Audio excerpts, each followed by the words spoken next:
ഇത് വെണ്ടയ്ക്ക വഴറ്റിയാണ്. വെണ്ടയ്ക്ക വഴറ്റിക്കൊണ്ടിരിക്കുകയാണ്. അതിൻ്റെ വഴുവഴുപ്പ് പോകണം. അതിലേക്ക് നമ്മളൊരു സവാള ഇട്ടിട്ട് വഴറ്റുക.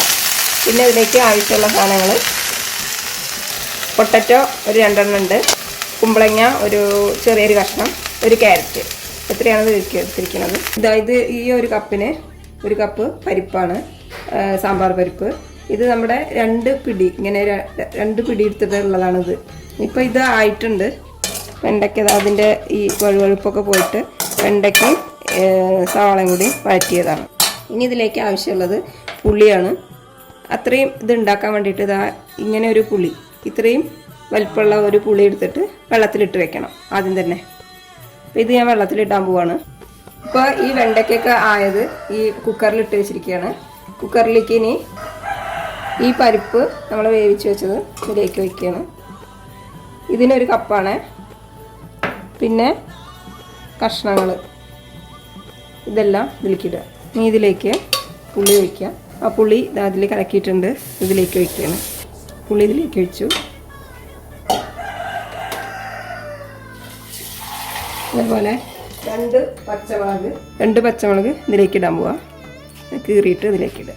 പിന്നെ വേണ്ടത് തക്കാളിയാണ്. 3 തക്കാളിയാണ് ഈ വലുപ്പത്തിലുള്ളത്.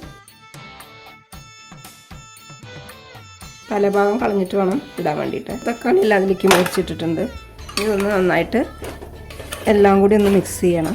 ഇനി ആ പുളി പിഴിഞ്ഞതിൽ ലേശം കൂടി വെള്ളം ഒഴിച്ചിട്ട് ഒന്നും കൂടി ഒഴിക്കുക. ഇനി ഇതിലേക്ക് മഞ്ഞൾപ്പൊടി ഇടാം.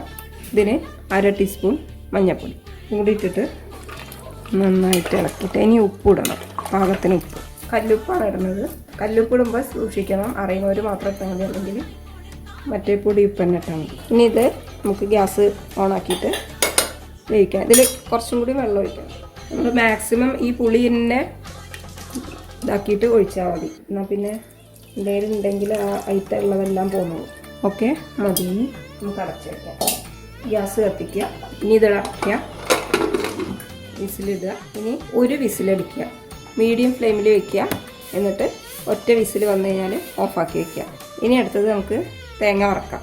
അപ്പോൾ ഇതിലേക്ക് വേണ്ടത് തേങ്ങ വറുത്തരയ്ക്കാൻ വേണ്ടിയിട്ടുള്ളത് ആവശ്യമുള്ളത് ആദ്യം കറിവേപ്പില ആവശ്യമുണ്ട്. പിന്നെ ഒരു 1/4 ടീസ്പൂൺ ഉലുവ ആവശ്യമുണ്ട്. പിന്നെ ഒരു 4-5 വെളുത്തുള്ളി. പിന്നെ ഒരു കായത്തിൻ്റെ കഷ്ണം. ഇത്രയും പോകുന്നത് മതി, ഇതിൽ കൂടുതൽ വേണ്ട. കായം ഇത് വറുത്തതാണ്, ഇങ്ങനെ മുറിച്ചിട്ട് നമ്മൾ വറുത്ത് വെച്ചതാണ്. പിന്നെ ആവശ്യമുള്ളത് ചെറിയ ഉള്ളിയാണ്. ചെറിയ ഉള്ളി ഒരു 7-8 എണ്ണം. പിന്നെ ചുവന്ന മുളക് ഞങ്ങൾ ഇതിൽ തന്നെ വറക്കുകയാണ് ചെയ്യുന്നത്. അതൊരു 4-5 എണ്ണം എടുക്കുക. അത് ഓരോരുത്തരുടെ എരിവിനനുസരിച്ചിട്ട് നിങ്ങൾ എടുത്താൽ മതി. പിന്നെ മല്ലിപ്പൊടിയായിട്ട് തന്നെ ചേർക്കണം. മഞ്ഞൾപ്പൊടി അവിടെ കഷ്ണത്തിൽ ഇട്ടിട്ടുമുണ്ട്. അപ്പോൾ ഇനി നമുക്ക് വറക്കാൻ തുടങ്ങാം. ഈ ഉലുവ ഒന്ന് വറുത്തെടുക്കുക ആദ്യം. ഉലുവ ആയിട്ടുണ്ട്. അപ്പോൾ അത് നമുക്ക് തേങ്ങ എണ്ണ ഒഴിക്കുക. വെളിച്ചെണ്ണയാണ് ഒഴിക്കുന്നത്. തേങ്ങ വറക്കാനുള്ള ഒരു 2 ടേബിൾ സ്പൂൺ എണ്ണ ചൂടാവുമ്പോൾ അതിലേക്ക് വെളുത്തുള്ളി ഇടുന്നു, കായം ഇടുന്നു, ചെറിയ ഉള്ളി, അതേപോലെ തന്നെ മുളക്. ഉള്ളിലേക്കൊന്ന് വന്നിട്ടുണ്ട്. ഇനി അതിലേക്ക് നമുക്ക് തേങ്ങ ഇടാം.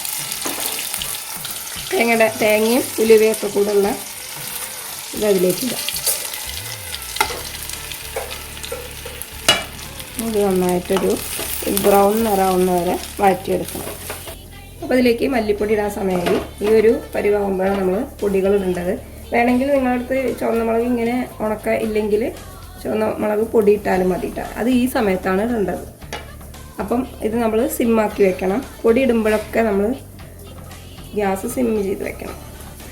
എന്നിട്ട് 1 ടീസ്പൂൺ ഇടുന്നു, 1/2 ടീസ്പൂൺ ഇടുന്നു.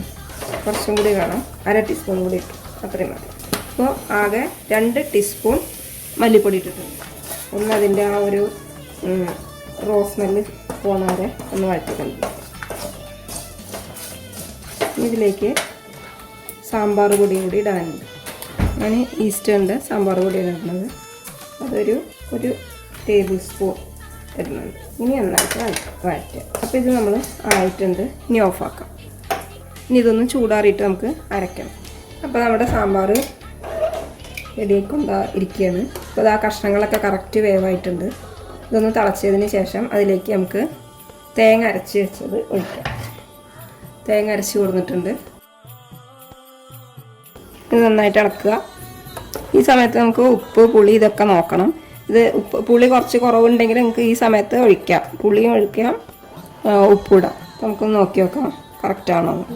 പുളി കറക്റ്റാണ്, ഉപ്പ് കുറച്ച് ഉപ്പ് ഇട്ടിട്ടുണ്ട്. ഇതിലേക്കൊരു സീക്രട്ട് ഇൻഗ്രീഡിയൻസ് ഉണ്ട്, ഒരു ലേശം ഷുഗർ. അപ്പോൾ ഇത് തള വന്നുകൊണ്ടിരിക്കുകയാണ്. ഇതൊന്ന് വറുത്തിടണം. അപ്പോൾ ഞാൻ മറ്റേ സാമ്പാർ പൊടി ഇടണമെന്ന് പറഞ്ഞത് നിങ്ങൾക്ക് ഓപ്ഷണലാണ്, വേണമെങ്കിൽ ഇട്ടാൽ മതി. അല്ലെങ്കിൽ നമ്മുടെ മല്ലിപ്പൊടി, മുളക് പൊടി, മഞ്ഞൾപ്പൊടി തന്നെ ഇട്ടാൽ മതി. ഇതൊന്നാവട്ടെ നന്നായിട്ട്. ഇതിലേക്ക് ഒരു സാധനം കൂടി ഇടാണ്ട്, മല്ലിയില നമുക്കൊന്ന് കട്ട് ചെയ്തിട്ടിടാം. ഇതൊന്ന് ആയിക്കഴിഞ്ഞാൽ നമുക്ക് ഓഫാക്കാം. പിന്നെ വറുത്തിടാം. 2 കറിവേപ്പിലയും കൂടെ ഇതിൻ്റെ മുകളിൽ കൂടെ വറുത്തിടുമ്പോൾ ഇടും. എന്നാലും ജസ്റ്റ് ഒന്ന് ഈ പ്രാവശ്യം ഓണത്തിന് എല്ലാവരും ഉണ്ടാക്കി നോക്കണം സാമ്പാർ. ഇപ്പോൾ തിളച്ചിട്ടുണ്ട്. ഇനി ഇത് നമുക്ക് ഓഫാക്കാം. ഇതിലേക്ക് കടുക് ഇടുക. ഒരു വലിയ ടേബിൾ സ്പൂൺ കടുക് ഇടണം. ഉലുവ ലേശം മതി, കൂടുതൽ വേണ്ട. ഒരു 4 മണി ഉലുവ ഇടുക. അതേപോലെ തന്നെ കറിവേപ്പില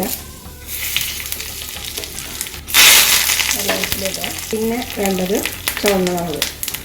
2 ചുവന്ന മുളക് പൊട്ടിച്ചിട്ട് ഇത് നന്നായിട്ട് വഴറ്റിയിട്ട് ഇത് വറുത്ത് നമുക്ക് ഇതിലേക്ക് വെക്കാം. നമ്മുടെ സാമ്പാർ റെഡി ആയിട്ടുണ്ട്. ഇനി അതിലേക്ക് ഒരു സാധനം കൂടി ഒഴിക്കാനുണ്ട്, ലേശം നെയ്യ്. അധികമൊന്നും വേണ്ട, ഒരു 1/2 ടീസ്പൂൺ നെയ്യ് കൂടി ഇതിൻ്റെ മേലെ കൂടെ ഒഴിക്കുക. എന്നിട്ടിത് വറുത്തിട്ടതിന് ശേഷം അടച്ച് വെക്കുക. ഒന്ന് അടച്ച് വെക്കുക. ഓക്കെ, അപ്പോൾ സാമ്പാർ റെഡി ആയിരിക്കും.